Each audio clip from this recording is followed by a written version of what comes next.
Good morning students. सेठ श्री भगवान दास तोदी PG college Laxmangarh के डिजिटल प्लेटफॉर्म पर आपका स्वागत है।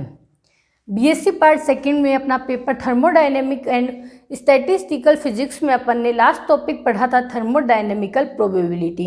आज अपन पढ़ेंगे डिस्ट्रीब्यूशन ऑफ पार्टिकल्स, कणों का वितरण। डिस्ट्रीब्यूशन ऑफ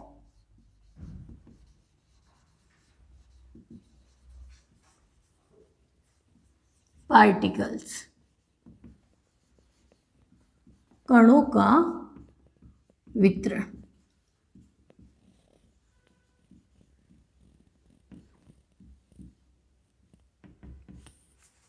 तो देखिएगा स्टूडेंट्स, सबसे पहले अपन ने डिस्ट्रीब्यूशन ऑफ पार्टिकल्स तो क्या है, मैक्रोस्टेट है।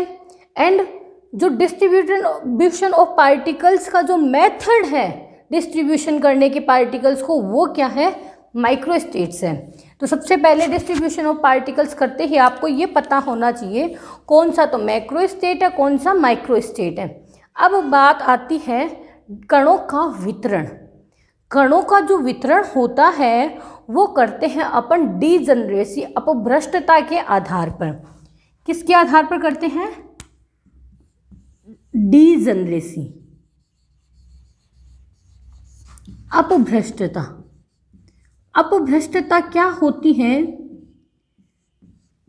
अलग अलग तरंग फलन होने पर भी वो क्या है, सब एक ही ऊर्जा से कोरिलेट होते हैं, संबद्ध होते हैं, तो उसे कहते हैं अपभ्रष्टता।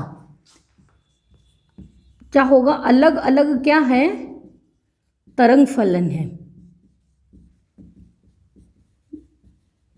किससे संबद्ध होंगे? एक ही ऊर्जा से। देखो, कणों का जो वितरण है वो किसके आधार पर किया जाता है? अपभ्रष्टता के आधार पर। कणों का वितरण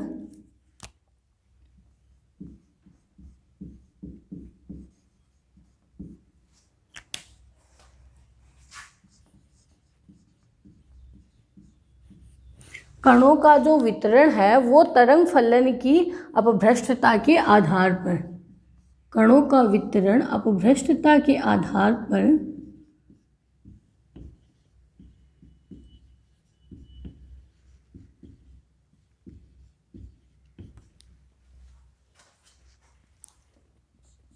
किया जाता है। ठीक है, ये आप समझने के लिए लिख सकते हो, यदि अलग अलग तरंग फलन या विभिन्न तरंग फलन किससे एक ही ऊर्जा से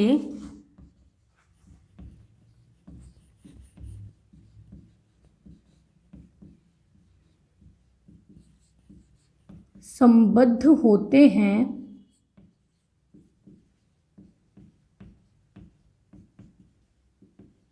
तो उसे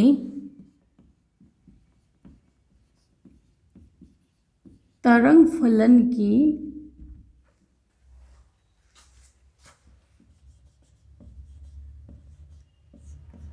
अपभ्रष्टता कहते हैं या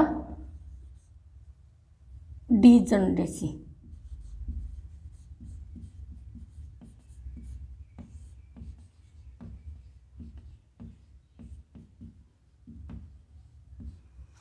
तो देखो, जैसे psi1 है, ये भी ऊर्जा किससे संबंधित है? ई से है। psi2 है, ये भी किससे है? फंक्शन ऑफ ई का। ठीक है, ये फलन इसका चेंज हो सकता है, ऊर्जा हमेशा सेम ही रहेगी। ठीक है, ये तो हुई डी जनरेसी। अब देखो, माना कोई सेल है, कोई कोशिका है, वही फेज सेल। सेल बोला है मतलब वही फेज सेल, बिंदु बोला है वही फेज पॉइंट। माना किसी आईवी सेल में, आईवी सेल यानी आईवी कोशिका में क्या है,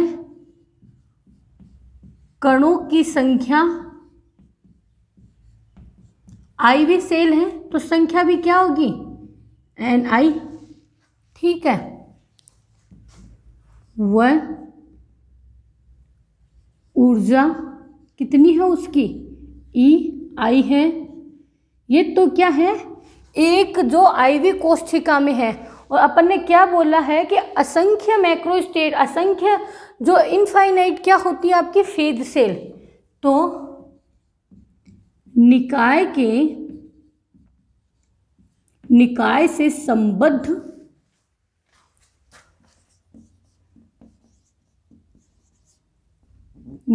से संबद्ध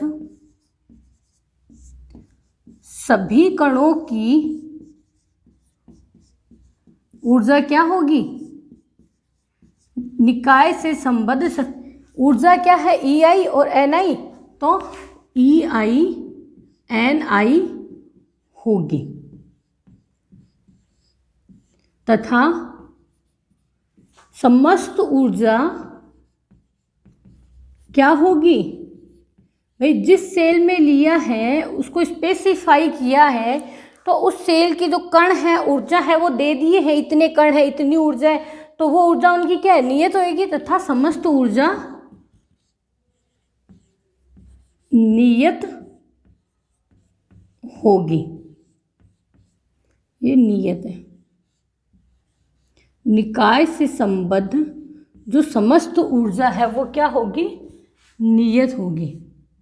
अब देखो समस्त ऊर्जा जब इंटीग्रेटेड फॉर्म में लेते हैं पूरी को, तो समेशन में लिखते हैं, तो summation E I N I equals to क्या, नियत। देखो गौर से देखना, ये नियत है, मतलब कि ई आई समेशन तो है ही है, डेल एन आई बराबर क्या होगा, 0। ये ऊर्जा लिखी है तो डेल यू से लिख रही हूँ, वैसे लिखोगे तो इसको यू।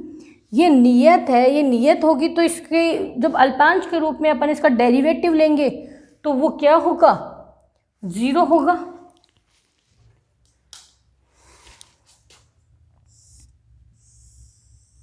अब देखो कोशिका में कण क्या है, अपन ने आई में एन आई, जे में एन जे, के में एन के।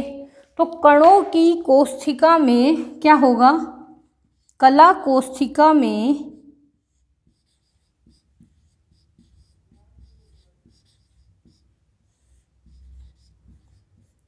कणों की संख्या क्या होगी, नियत। अतः देखो जब संख्या नियत है तो समेशन एन आई क्या होगा, नियत, वही del N one del N two. जब आई इक्वल्स टू समेशन को भी जैसे आगे तुम करना चाहो तो 1 to n लिख सकते हो, यहाँ पर I equal to 1 to n, ये n तक चलता रहेगा। तो del N one plus del N two plus del N three dash dash क्या होगा, 0।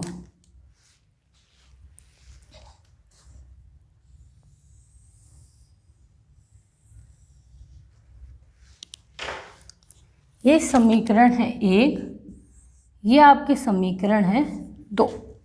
देखो क्या किया अपन ने, कणों का वितरण किसके आधार पर, अपभ्रष्टता के आधार पर किया जाता है। यदि जो तरंग फलन है वो क्या है, जो अलग अलग विभिन्न तरंग फलन है वो एक ही ऊर्जा से संबद्ध होते हैं, तो उसे क्या कहते हैं, तरंग फलन की अपभ्रष्टता कहते हैं। ठीक है, फिर जब आई वी कोशिका में कणों की संख्या क्या है, एन आई ऊर्जा है, तो ये क्या होगी, नियत है, तो डेरिवेटिव क्या होगा इनका, 0।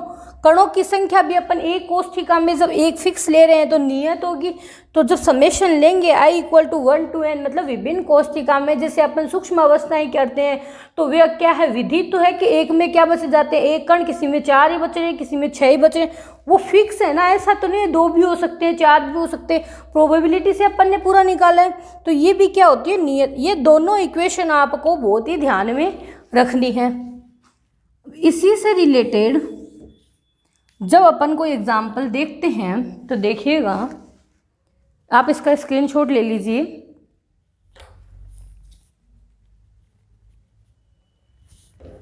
देखो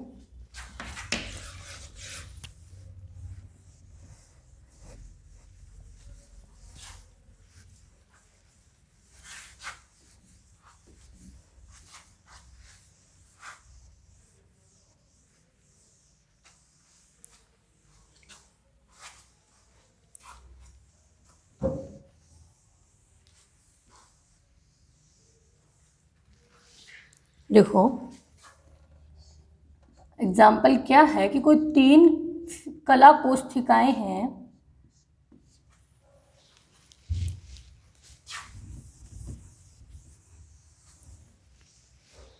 तीन कला कोष्ठिकाओं में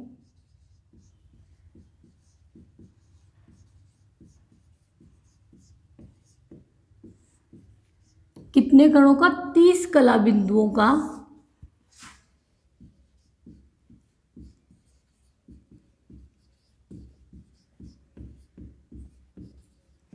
वितरण किया गया है।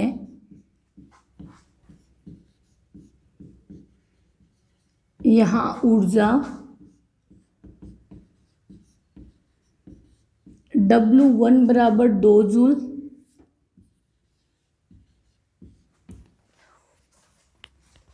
W2 बराबर 3 जूल, W3 बराबर क्या है? 4 जूल,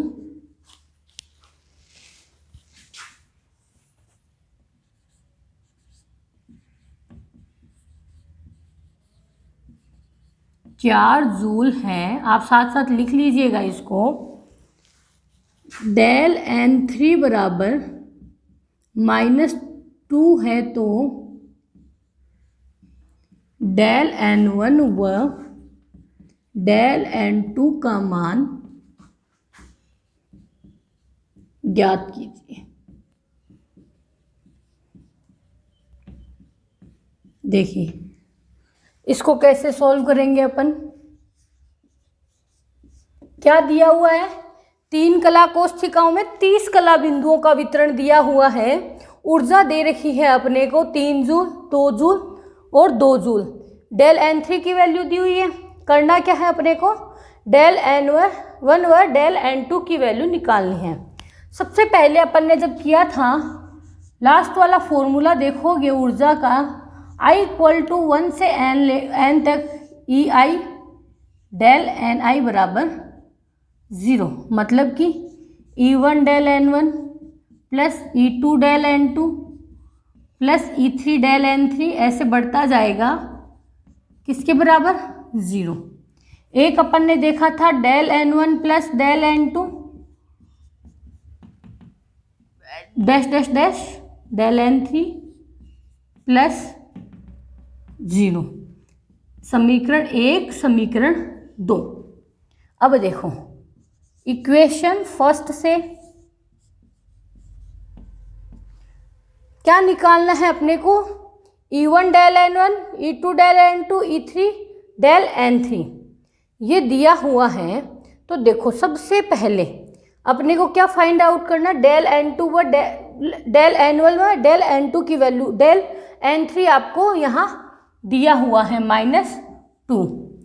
तो इससे करते हैं तो E1 फर्स्ट की ऊर्जा क्या है? देखो गिवन दैट फर्स्ट वाले की ऊर्जा यहाँ पर क्या लिखी है? W से। आप इसको E से भी लिख सकते हैं 2 जूल। कंफ्यूज नहीं होना है, चाहे E1 कर देना चाहे W1 कर देना। 3 जूल। E3 W3 बराबर 4 जूल। ये दिया हुआ है आपको, ठीक है।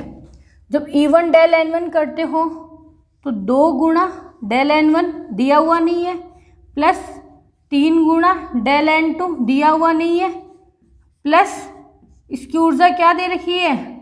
4 जूल और N3 की वैल्यू क्या है अपने पास -2। यहाँ पर लिखोगे डेल N3 भी आपको दिया हुआ है -2। तो ये क्या आया बराबर 0।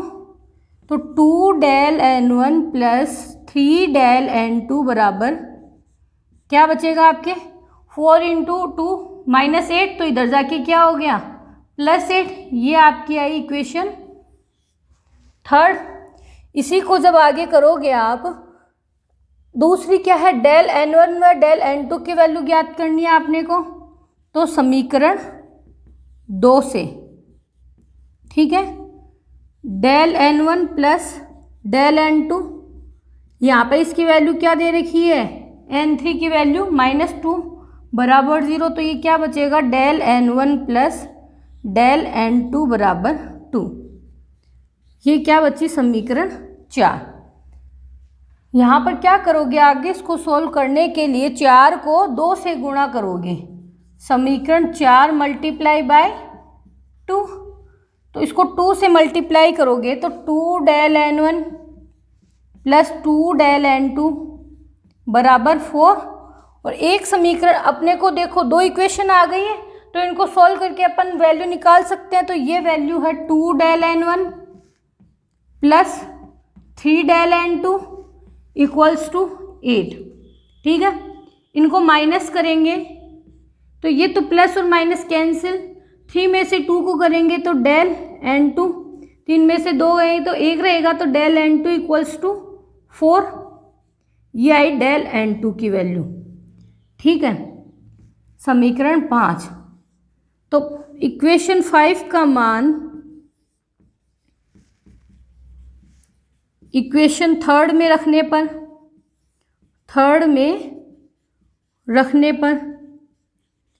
थर्ड में रखेंगे तो इसकी वैल्यू क्या आएगी 2 डेल N1 है प्लस 3 इंटू डेल N2, तो 3 इंटू 4 इक्वल्स टू 8। ये क्या 12, तो 12 उधर जाएगा, 8 माइनस 12, तो यहाँ क्या बचेगा -4। तो डेल N1 की वैल्यू क्या आएगी -2। समीकरण 6। यही करना था। W1 W2 W3 की वैल्यू थी, N3 की वैल्यू थी, और निकालनी किसकी थी डेल N2 की और डेल N1 की। तो आपके पास अब क्या है डेल N1 तो है आपके 4, डेल N2 है आपके -2 और डेल N3 है आपके -2। तो ये है आपके क्या था अपना कणों का वितरण। ये क्या है कणों की संख्या है, ऊर्जा है। तो इसी टाइप से अगर चेंज करके N1 N2 की वैल्यू दे हो, जो ऊर्जा W1 या E1 है इनकी नहीं दी हो, तो अपन ऊर्जा भी फाइंड कर सकते हैं और कणों का वितरण भी अपन कर सकते हैं। तो आगे कुछ और एग्जाम्पल से अपन इनको समझने की कोशिश करेंगे। Thank you.